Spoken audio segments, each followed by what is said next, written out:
As Chantal said, Rebekah and I are going to present on our work in Auckland Council. So just a bit of context to our roles and how they fit together. My role really, I'm the botanist for the whole of Auckland. We only have one botanist, and the team that I am in, our broader team is environmental services, so kind of our biodiversity and biosecurity department, and part of our team, which I sit in, is around planning and prioritising. And then Rebekah's role sits in our plant pathogens team as part of our delivery team, and they do amazing work building relationships with our mana whenua, so our Indigenous people, community, and various other groups to kind of build capacity to do conservation, because we know we can't do it all on our own. So Rebekah, my focus today is specifically on Myrtle Rust impacted species. So we're going to tag team it, so just bear with us. So just a little bit of context to the flora of Tamaki Makaurau in Auckland. We have 21 Myrtaceae species, so unlike you guys across the ditch, we do have a limited palette, but we do have some really beautiful Myrtaceae that range from things that are climbers to trees and shrubs and even epiphytes. And all of our Myrtaceae are listed as regionally threatened in some way. We just had a national listing review, and some of our national listings have dropped down from those top levels of threat status, but in the region of Auckland, we really have a focus on our Myrtaceae species.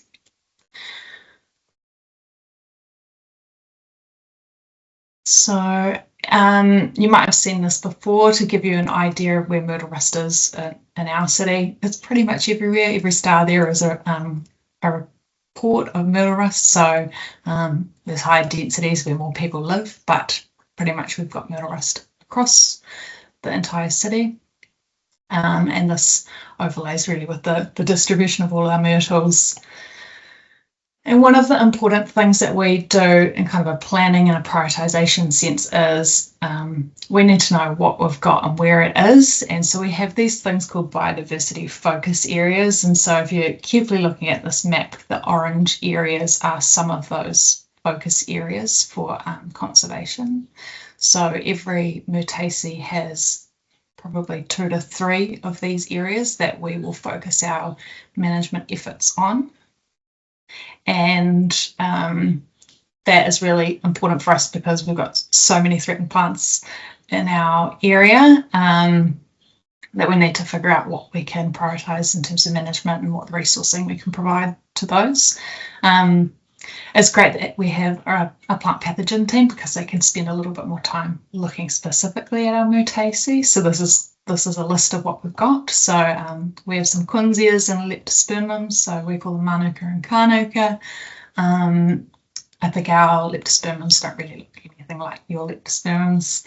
Lots of Metrosideros, some Neobatis and some gems. And so what we do is we do a streaming process where we look at can we manage these things? Can we manage all the pressures? And it might not just be for Myrtle Rust. There might be things like pest animals, pest plants, impacts of climate change.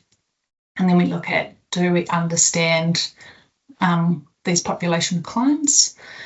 And if we don't, we probably need to do things like inventories and surveys to gather more information, identify more places that we can manage them. And also we need to know what causes of decline are. So in the case of Myrtle Rust, most of our Myrtaceae have been impacted by Myrtle Rust, but to varying levels. And some of them we really don't fully understand how they'll be impacted long term. So we take all of this information and the goal of our department really is to protect our flora, so to prevent no further loss, but then to really enhance and grow the diversity that we have in our city. And that's too much work for just our department in our organisation. So one of our key goals is to build capacity of our community and our mana whenua to support and deliver conservation action. And all of this work is really underpinned by behaviour change principles. So this informs how we target different groups and the types of tools and messaging that we provide to our different types of community.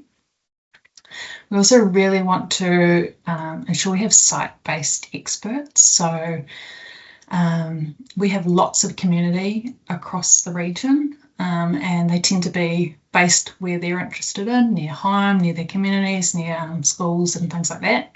And that is a fantastic way to build people's interest in what's in their backyard.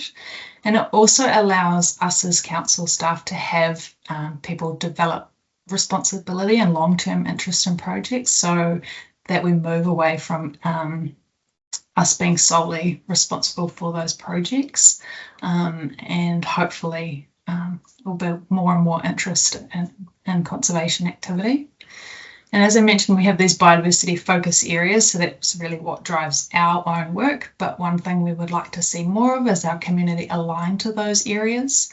And some of the examples that Rebekah's going to talk about, they either align to our BFAs or they might not, because that's just where community aren't interested in being, or they might be things that the community have identified to us through reporting that they're things that we didn't even know about. So it kind of has a bit of a feedback loop. And it's really useful that our community do align to these focus areas, because that's where they can also start to access different types of funding.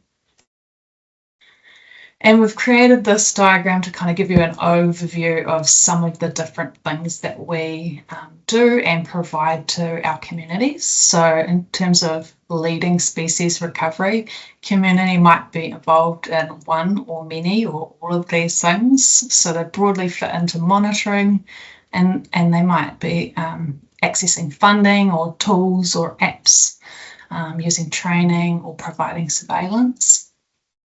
They might be doing actual conservation actions, so management, and they might be using fungicides, they might be doing propagation, repatriation and translocations. Again, they might be using funding to do some of that.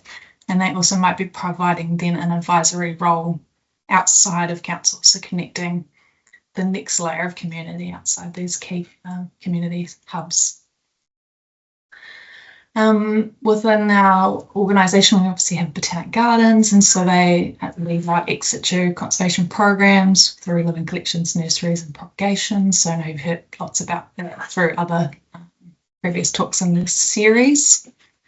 And then we also, really important is to build education advocacy, because that's some of the most powerful things that we can provide as an organisation, and that starts to help upskill our community, creates community buy-in, and then leads to action on the ground. So that might be through trainings, workshops, and a biosecurity accreditation. I'll hand over to Rebekah for this one. Kia ora. So in addition to that mahi that Emma pointed out, thank you, is we are looking at a survey across Auckland, and so you can see all these hexagons here across Auckland, and the idea is to look at Myrtle Rust within one or two of the parks within each hexagon. So that kind of gives you a sort of a broad, trying to capture as much of Auckland as you can. And we've got thousands of parks, local parks. And but this is still being developed, so we haven't quite, figured out, how to answer the questions we want answered. And then over the next few slides, I'll just discuss in some more finer detail in situ conservation that is occurring with two of our species that are the hardest hits within Auckland. And we're working with iwi and also community groups. So the first one is our Maere Tawake, or our swamp Maere. And in situ, just I guess a little brief bit about swamp Maere, if you're not familiar with the species, is that it grows in low-lying areas on the edges of streams and in swamps. So it really likes water. And in Auckland city itself, this particular species is found in pockets in remnant forests within some of our local parks. So that's where we've connected with our community groups. And we were getting feedback from the community groups that they were concerned about the effect on myrtle rust within the populations of species. So one particular group had planted out some swamp maere and was seeing, that their adult trees that they had taken the original seeds from were collapsing. So, they were found that they were functionally extinct locally. They just weren't producing anymore. So we actually have two groups working on this mahi on the North Shore. There's Pest Free Kaipatiki and also Friends of Bush Glen. And Rob has provided, Rob Beresford, who you guys will know from Plant and Food, he has provided a lot of support for these two particular groups around the use of synthetic fungicides. So what the two community groups are doing is looking at controlling myrtle rust in two different local parks. And the activities that they're doing is, with the support from Rob, they are using 3 different synthetic fungicides alternatively. In order to do that, these are off-label applications. They need to be Grow Safe certified. So that's our making sure that our community groups are working with these fungicides, but they're working with them safely. And that's a really important part for us, is that, these are fungicides and can have quite detrimental effects on people's health. So making sure they're safe when they're doing that. They've been monitoring changes in plant health as well, and they've been collecting seeds and propagating them to be planted out as well. So they've had some success, which is really exciting, and they've been able to produce plants. So a success. And so rohutu is a smaller shrub plant. You can see Nikki here standing next to a rohutu plant. So they're usually in the understory of a forest. They happen to be at this site, which is quite windswept. And you can get, I think it's like, regularly 50, 80k winds in this particular site. So they're holding on there with no canopy. So it's quite amazing that they're still in that site. So we are working with 2 sites with rohutu as well, and we're actually working with iwi Māori as well, so kaitiaki, and they're being funded to be involved in both of these projects. The reason why we started with Awhitu Peninsula and Awhitu Landcare is that Michael Bartlett from Scion was doing monitoring at this particular site and found that population was unable to set flower or seed as well. So again, functionally extinct locally. And so we, talked to the local group, Awhitu Landcare Peninsula, and they were really, really keen to awhi and support and to see how we could protect this particular species at this site. So they too have support from Rob. They've been using 3 synthetic fungicides as well. They've been monitoring the changes in plant health and also collecting seeds and propagating them. Same thing. And also a success story, you can see here along the bottom of the valley, that's 80 of the plants that have been eco-sourced, so directly from these plants here. They've been grown on and being planted back in. And this is what we're doing. So they've been planted in the groups, and we are looking at trialing baking soda instead of fungicide. So we've set up a trial where we've got fungicides and then baking soda next door to see if we can use baking soda instead of the fungicides. And that, I think, will help with the comfort level for communities. And we want to see if it, is as effective, or even if it's not as effective enough to at least some way control myrtle rust. But we'll see how we go.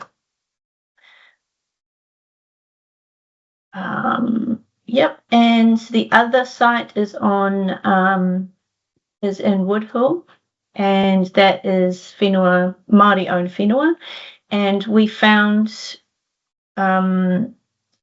when there was a survey of threatened plants in this area that Emma was running, and we found a Rohutu population. We're very, very excited about this. So that's all our the Rohutu that we found so far in the area. So there's quite a number of individuals in the population.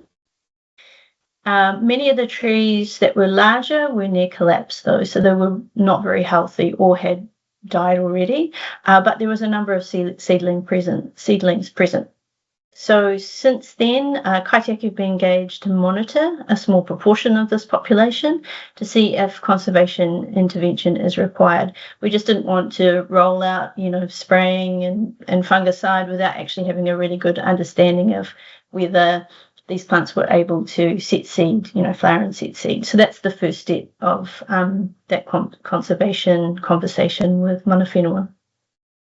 I'd also like to thank Scion for developing the monitoring app. So that's something that, we've trained our kaitiaki out in the field to use. So we're able to get some really, really good data on that.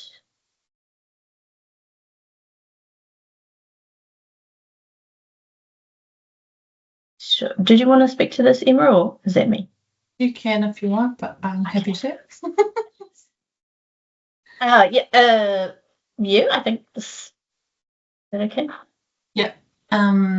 So Rebekah mentioned that at our Fitu, the team were obviously doing all this fungicide work, which is amazing, and they managed to get the plants to flower and fruit, and then collected seeds, and then grew the plants and grew quite the collection of plants. But that was a little too large for them to manage just on their own. So I worked with that group and the iwi of that area to seek permission to have a ex situ nursery living collection at Auckland Botanic Gardens. So if you've been to any Myrtle Rust conferences before, you've probably heard me talk about this.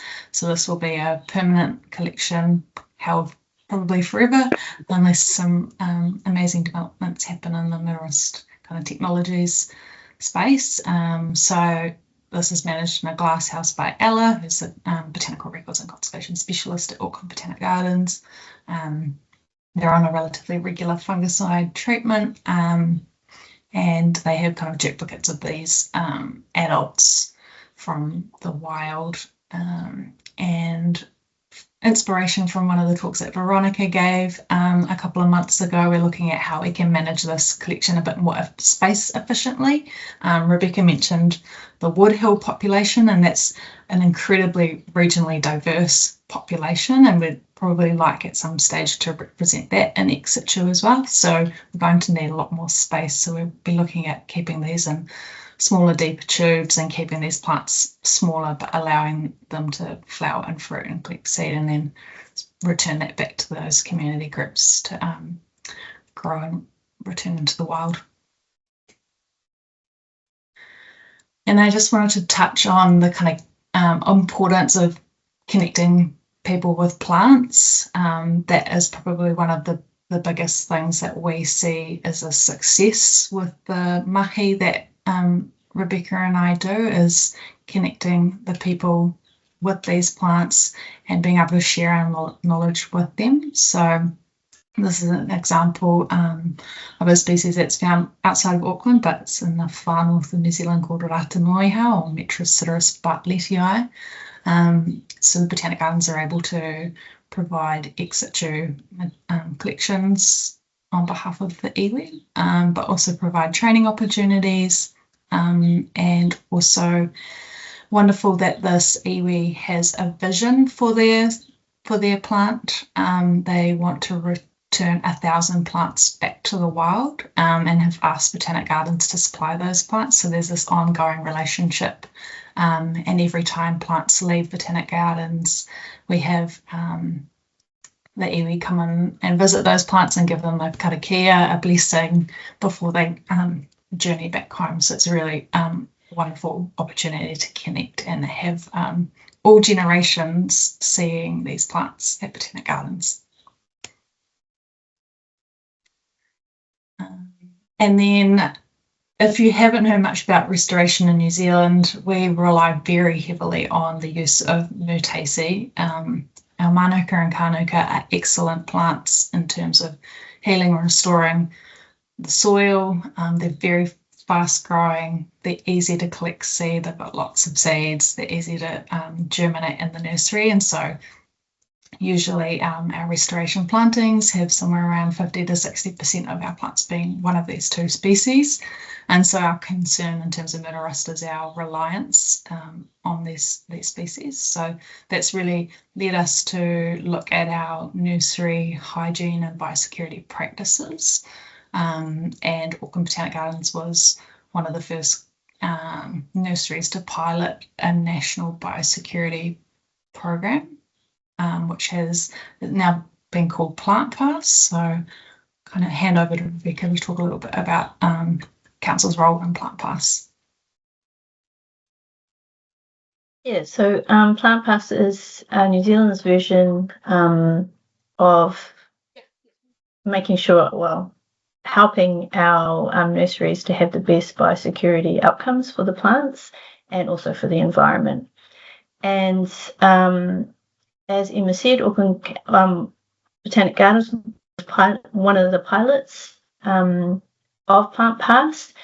So they're really, really steeped in Plant Pass and are able to provide training and also, share the knowledge of actually being in the process. So that's really good resource for us to have.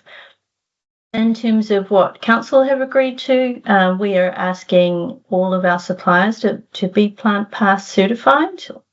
And that is quite a big ask. So we're, coming up against some resistance. And it's kind of a sort of 10-year plan for us to get to that point where our both our community nurseries, which are completely different to our nurseries that are commercial, how we get them onto that journey and how we support them to become Plant Pass certified. There's also a specific Myrtle Rust module as well that's part of that. So there's some really, really great information in there as well. So so in order to support our community groups along the Plant Pass pathway, we provide education, training, and we support our local networks of community gardens. And so for us here in Auckland, that's the Akakotuia, which is the Kaitiaki and Community Nursery Network.